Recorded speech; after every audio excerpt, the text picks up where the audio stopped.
Баршаңызға сәлем. Бүгін сіздермен тары және бананнан жасалатын ерекше пирогтың рецептісімен бөлісемін. Қажетті ингредиенттер және мөлшерін төменге жазып кететін боламын.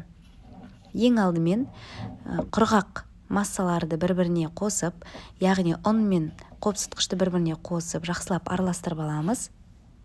Содан кейін жұмсарып еріп тұрған сары майды қосып, жақсылап қолмен үгітеміз.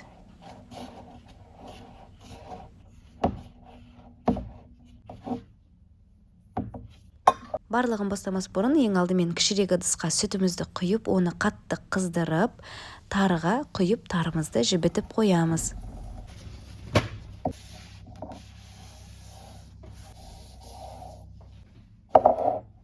Содан кейін бөлек ыдысқа бір жұмыртқа және қантты қосып жақсылап араластырамыз.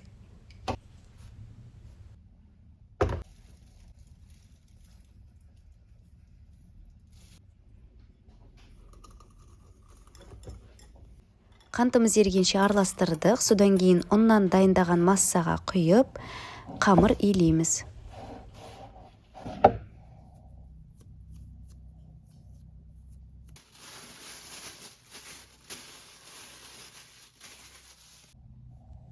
Келесі бөлек ыдысқа салмасына қажетті ингредиенттердің барлығын қосып, жақсылап араластырамыз.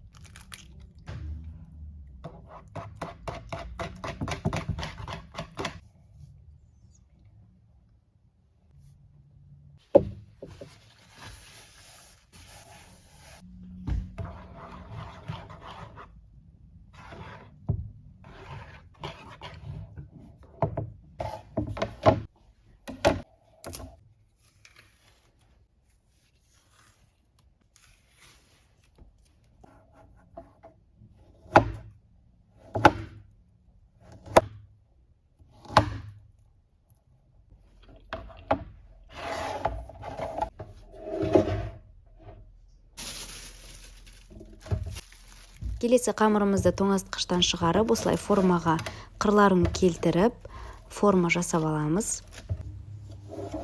Содан кейін осылай барлығы бір қалыпты болғаннан кейін шанышқымен міндетті түрде осылай тесіп шығу керек болады.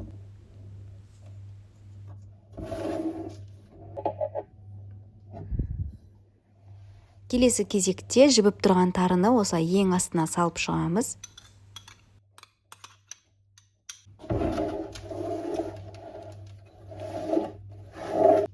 Содан кейін банандарымызды осылай тізіп салып шығамыз. Оның бетіне сгущенкадан дайын болған массаны құямыз.